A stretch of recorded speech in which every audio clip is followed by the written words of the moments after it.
Inside Story Uganda. Real source of political things that simply requires money, and the killing of any possible evidences that could be anywhere. Well, I support you on that. Yes, that is what I'm also talking about. So we should think bigger, and think better. All right. So, can I suggest something? Please do, because we don't have to remain entrapped in the whole thing. So, there was some kind of idea. I think I know a gentleman like Barugahare.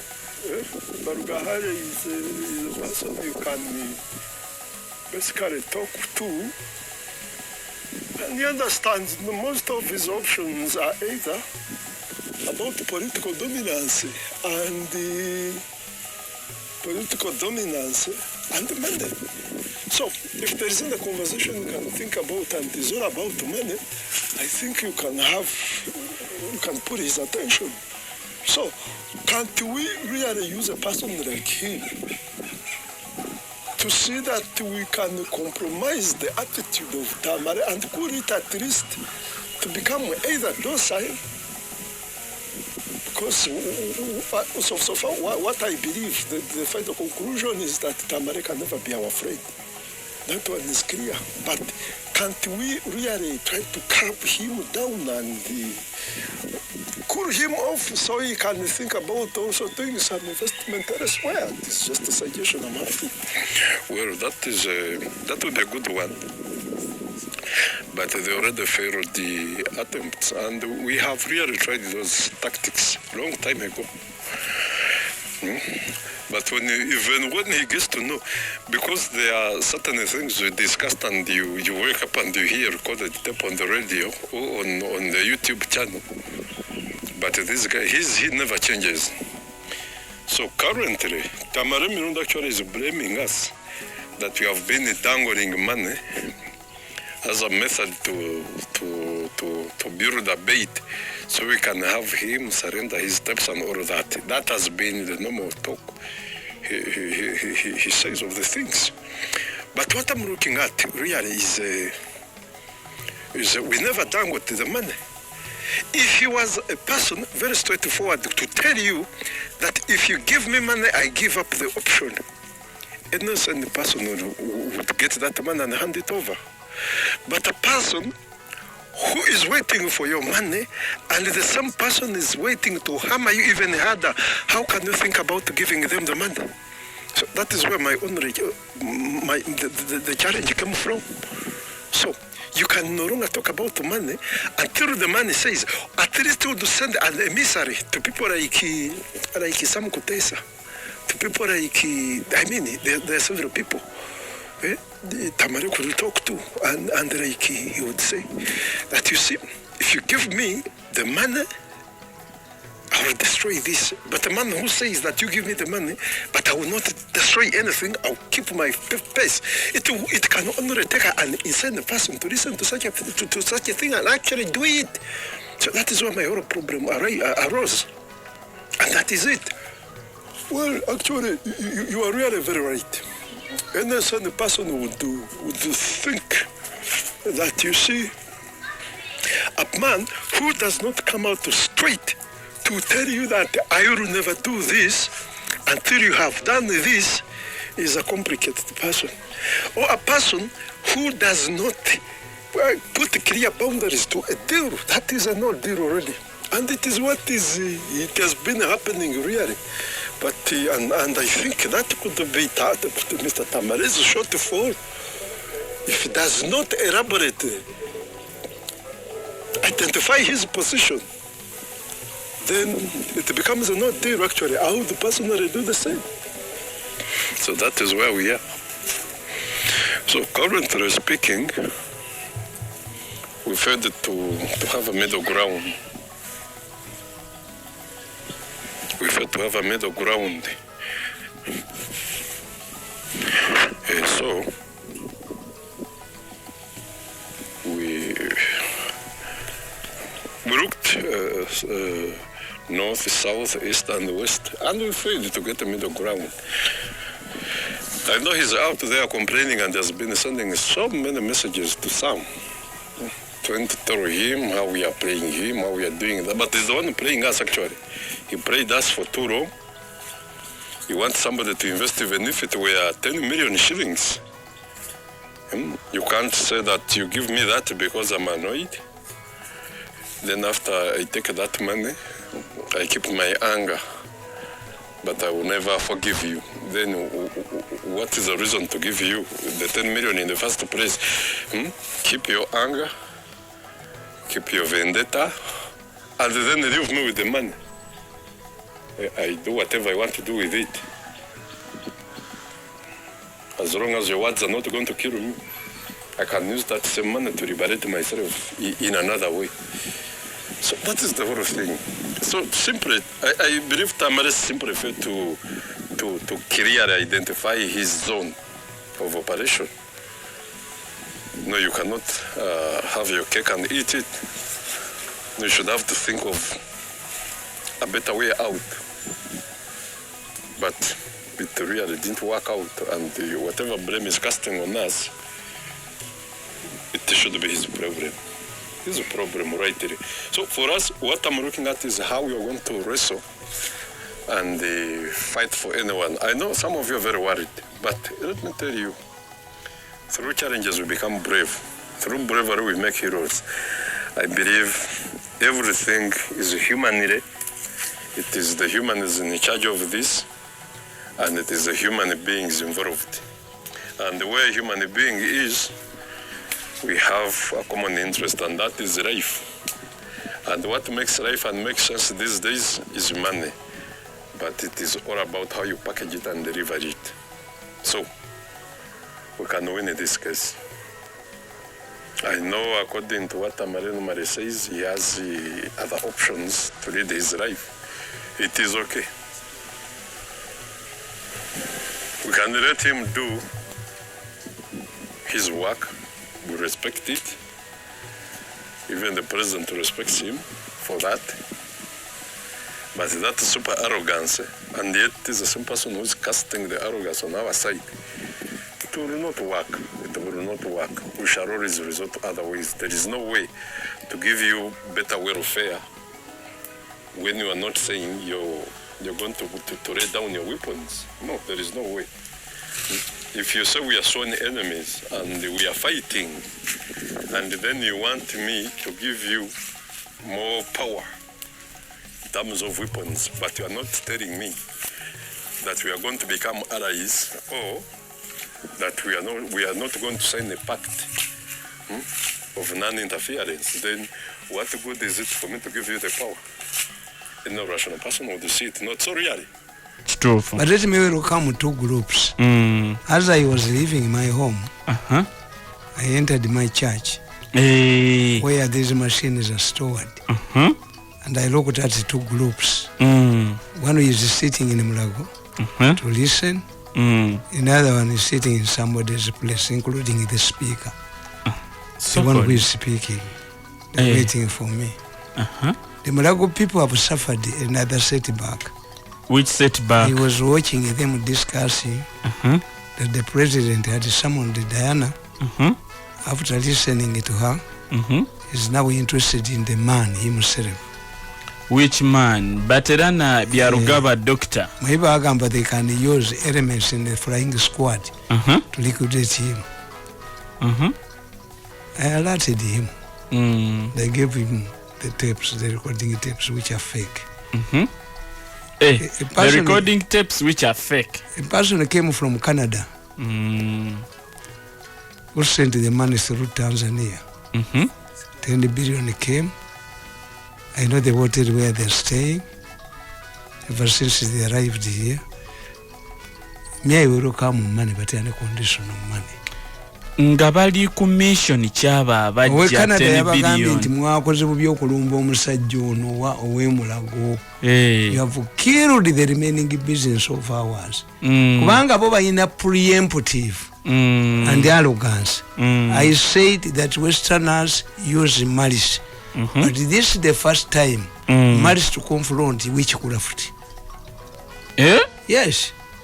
Baba de bajoga bantu. preemptive ne bagobawo ne bakusiba mu komera bakusiba popular bwabwe ne bakumalisinga yes until I used my witchcraft amwe mandwa kakati enkofiira eyo gyoyambadde sigitegera bulungi eri akadidinali eno yabamweyana ebeerako ne kotiya yaako bannanga ali ku Facebook genda ku Facebook live enegula obukadde obukadde 3 3 million the other one 5 million ebeerako ne kutiya is a suit a complete ya bukadde 10 enekufira ye suit toyambala kutiya nti ojagagawa ebera decorated mu process ebera kama inja Tamale lwaki leero wangamba nasalawo ti kesi yange kanjiteeke mu bantu.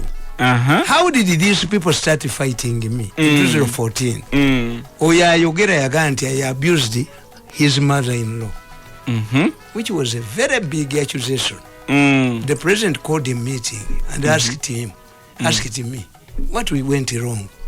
I told the president that the newspaper people rang me and asked me if the first lady is retiring, what about your boss?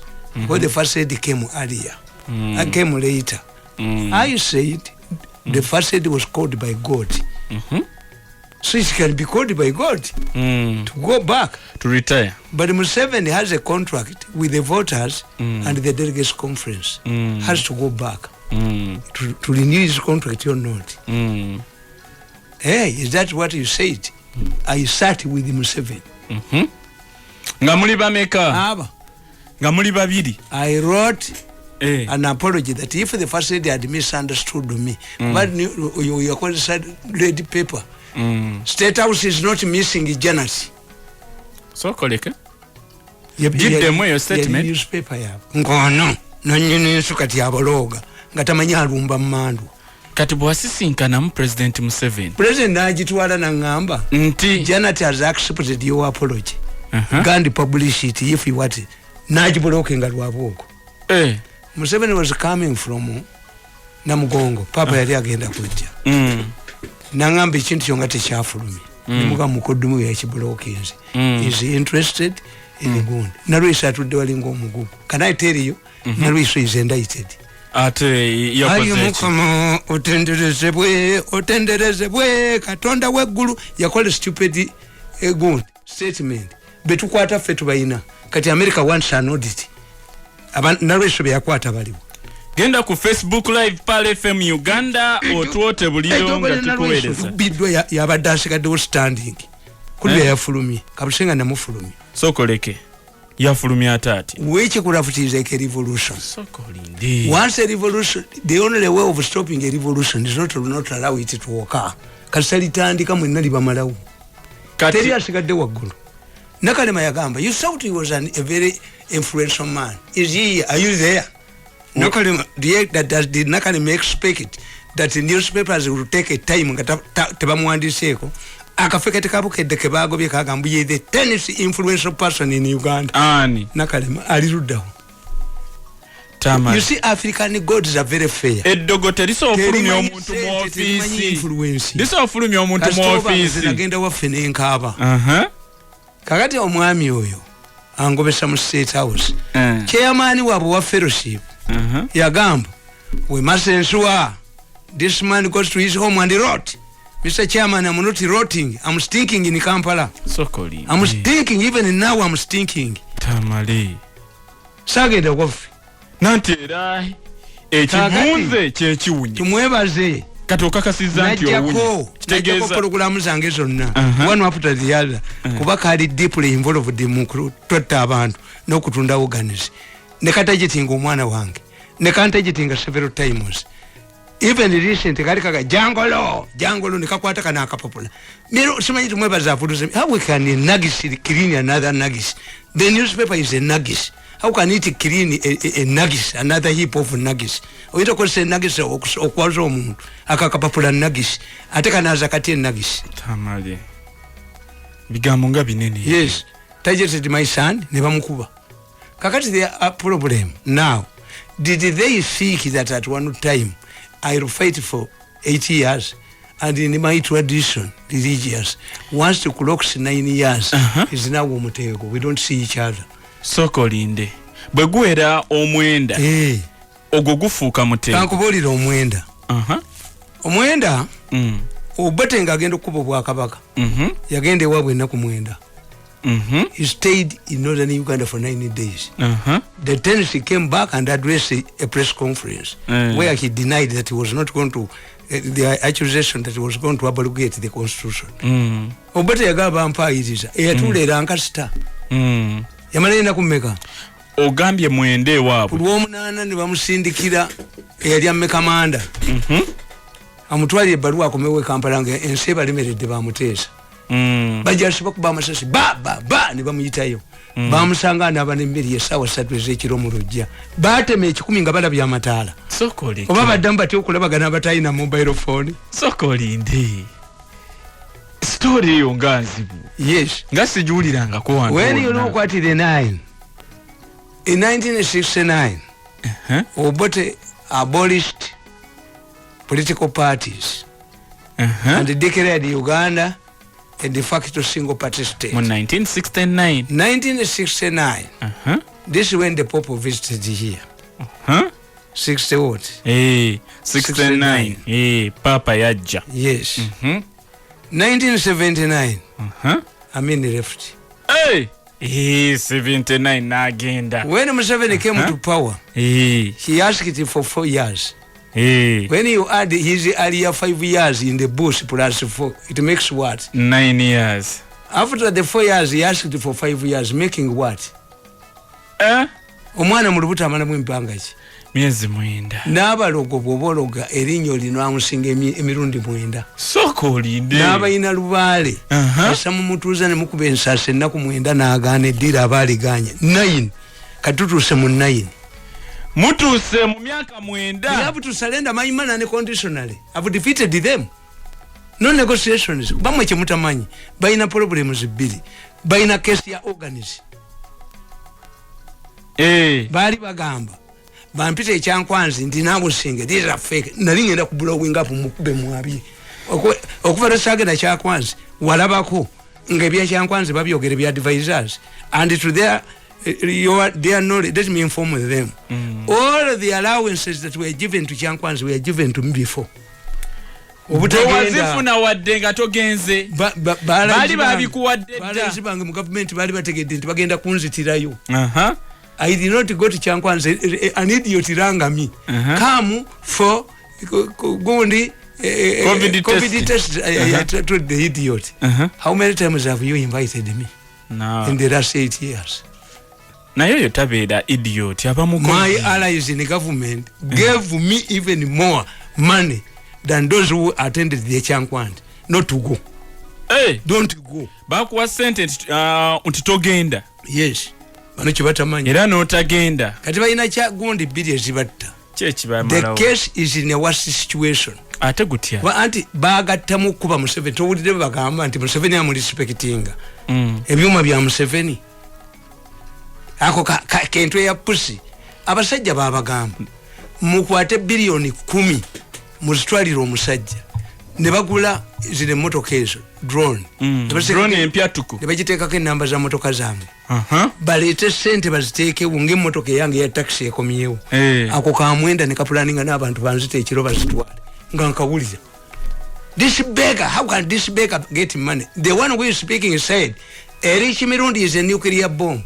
And take Mondo Yosi. I'm bigger than your testicles. I will never enter your underpants. Katichigwerawa. And condition have defeated them, they must consider defeat. Nanti emyaka omwenda George weddeko omwenda gw'otugambye. Kati gutuse gutta. Watuke wayambadde n'enkofiira y'abamweya. Kati omutego we gutuse tetulabagana. Baagala ngende ntuule nabo. Olaba mbw ayagala mbeere nito. I've already decided. Era read my book. Akataba kange akapya. Bakayita batya? Kaliko nawandiise wakalabyeko.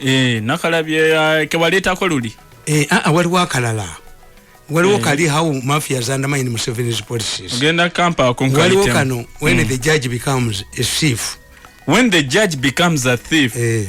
waliwo kana akalala ako tugera katunula muko akali latest akasembyeyo the lion and the Masai warrior ako wakandaga ko luli ne tukasomamu ne kakati kano akapya the lion and the Masai warrior kani muhozi kayiniro gaba bikamwe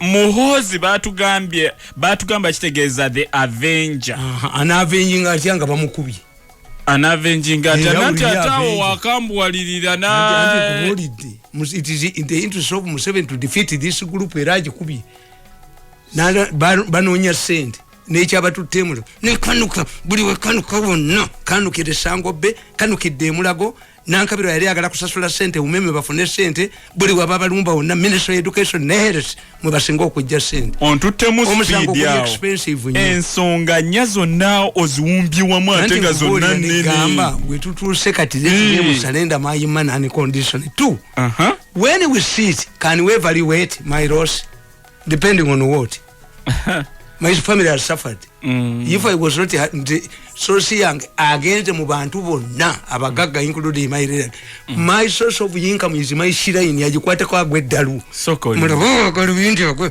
aita mukibuga munonga ali akasasiro let him tamper with my shiraini zengende wafu mulundi yogo never you know bukadde 10 ewamwe yange church ate ngo obujjewa bajja bave Tanzania wonna no basawula yesh tayino na studying obusajja buno nemmanya ejogo lya government eno is to remove you from a gundi ne bakutwala mu peripheral role naganayo kati katono nnyo 5 billion ezankubya nakagata how much have I destroyed sente zabwe mbekaze byene ensanyawo kyogamba bagezaako n'okumalako sente n'emirimu bagikulemese n'abagagga be basuubira ntiboddamu kati kyogamba njofu wale mufukame siri kufukamirako mulenzi gwe I'm even ready to go back home and make bricks sirida mu government ya sezalawo ndidda mu ndala eri kukwata ne kusiba kati bobeera nga business bazikulemya n'emirimu eja government wala zampaka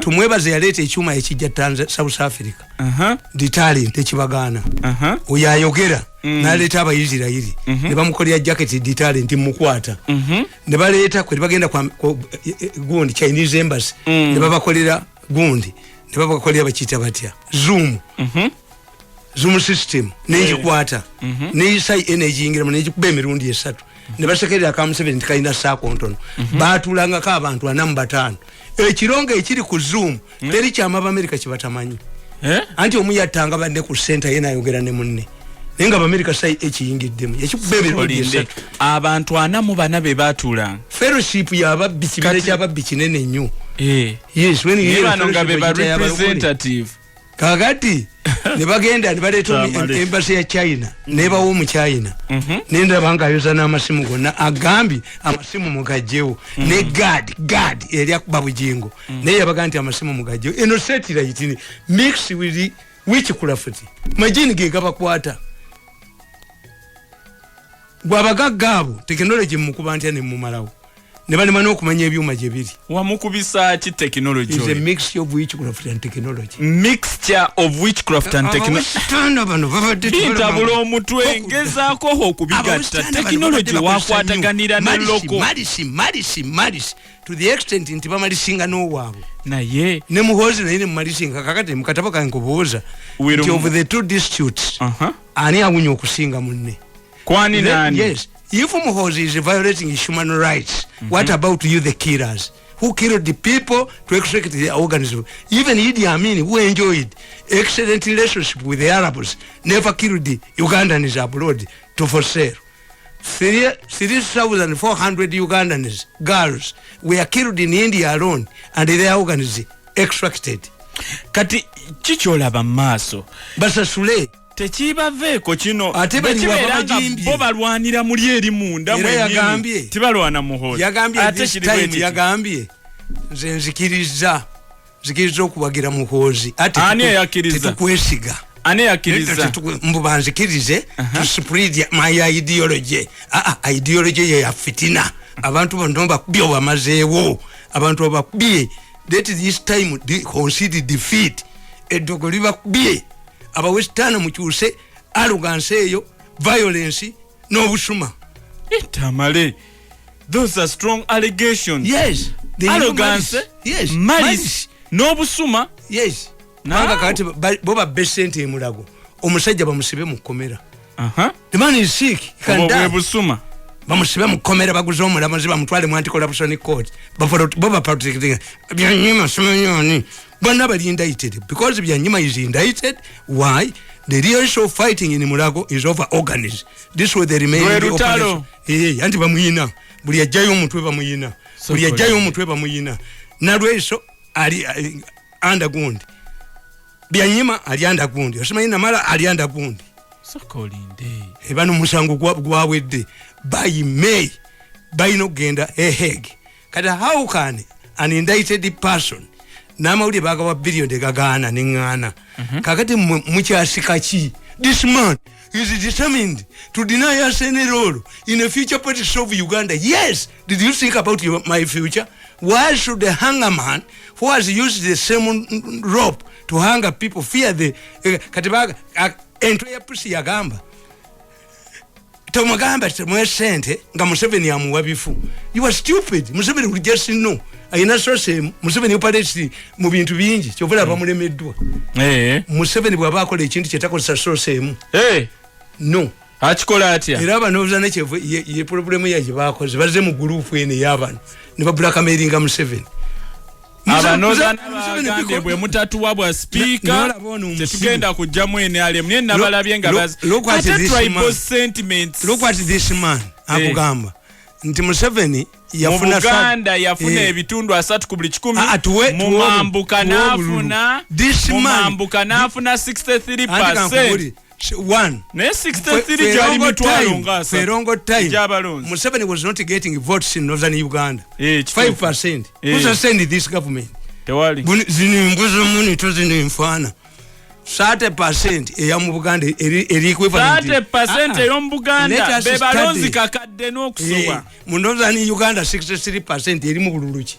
Tebusuka mitwalo 5 buli wansi. You tear it into pieces because they don't know how to fight. Let me tell you. Tubulide. Botambale ina abalonzi emitwalo egi. Laka ina abalonzi emitwalo egi.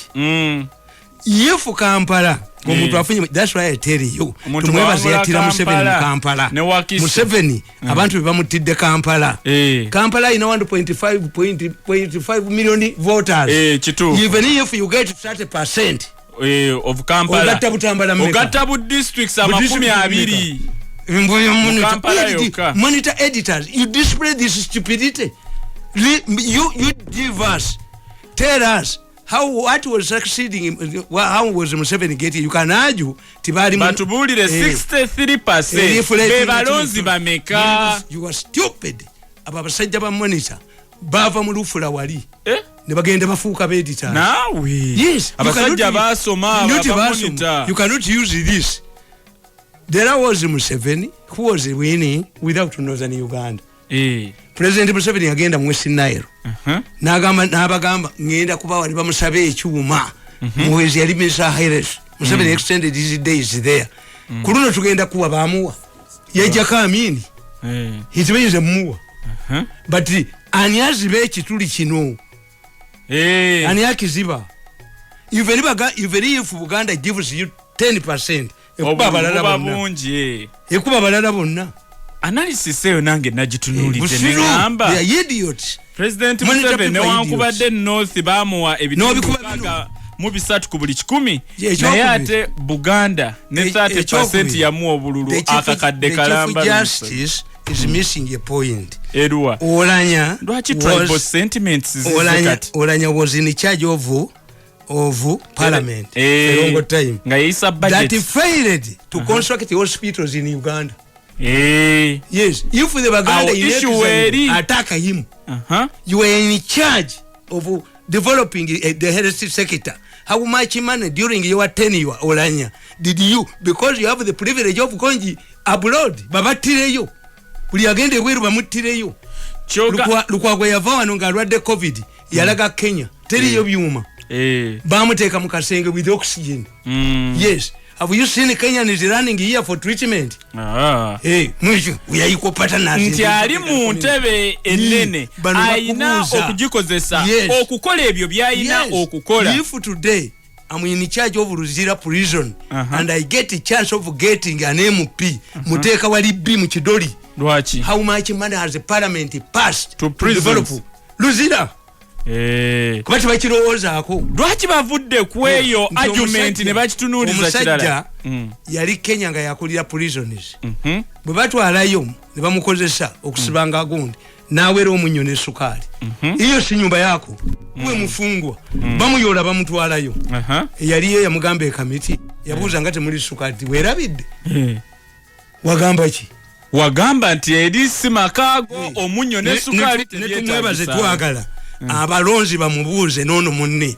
Abaana bali balonze mu abatire India. Abaana bali bakoze. Abali balonze tebayinza kufuga gwanga lino. You are choosing Muhozi. Read my book. I rather do Bukokolo Bugayana. Muhozi is just affected by malice. That's why I blame his father. Nti Muhozi taina media. Wana abamawuli mubadde mu Rwanda na police brutality. Did you include the army? Buganda riot. Muhozi was a serving officer in the army. Did you hear his name? Babade nga mu Rwanda n'okutta abakazi. Did anybody implicate Muhozi? Or it was a battle between Tumukunde and Kayigula? Because Westerners no malice. The only issue weapon they have at their disposal is malice. He's talking about money. A former Getman. How have I acquired this money you are talking about? I was a bet. Nobody has ever seen me, a poor man in this country. Never nali mawulize. Kakati Tamale eno talikotoke genda tutusawa Chief Justice yagedde binene nnyo Tamale anti yemisuze Chief Justice kakati Chief Justice so ya attitude bweto ku Baganda imagine kaliye Muganda case would resign. Yes, you cannot be provoked when the Chief Justice look at the judgment ate bajabatirayo kuba babye sente wano ne bagende Canada abana babwe bagage Canada bebagobye wano bali ku street. Kato yali photographer wa Museveni yali Canada mweke Zairo. Abu Maya mutani wa Maya kachama. Senior man in State House. Easy in Zairo. Baja batirayo. Because the problem bemugobye wana abana bamwe bayina amayumba bayina ki. You will see Uganda is killing each other abroad. Baba yambi ne babateka ku travel ban ne mutagenda. Address muri mu parliament. Ezo tribal sentiments. The parliament. Look what ashames them.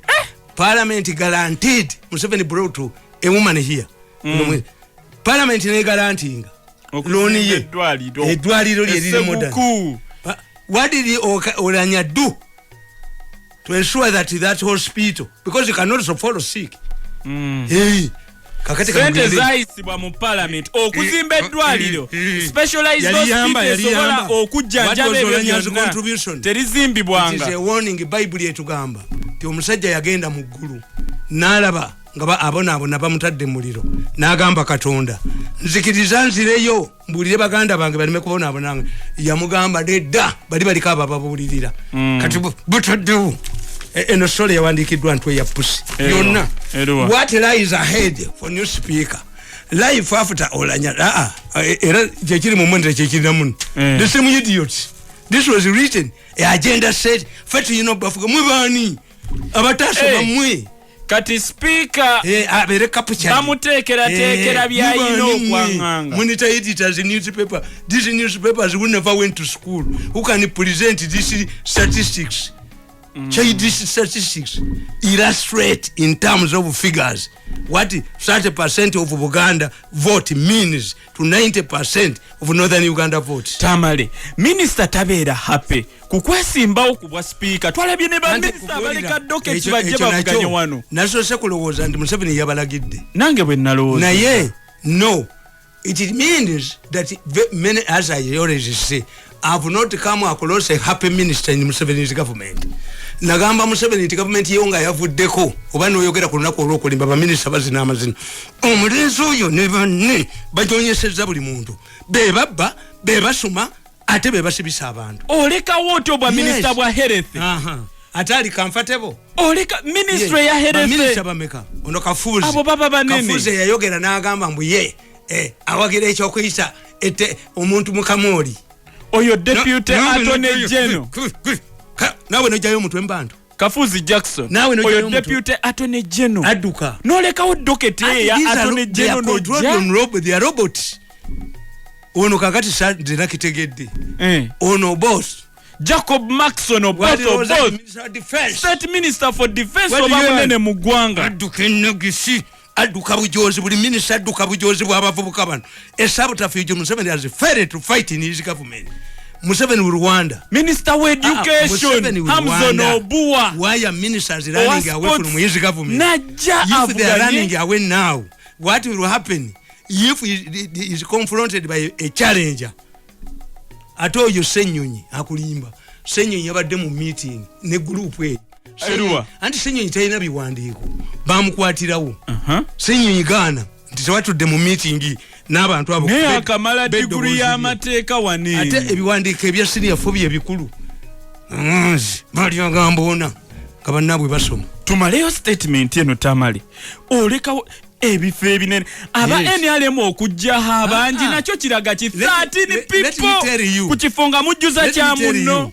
If you see the leader of the Christians, of married Christians leading or participating in a procession of prostitutes, what does it mean?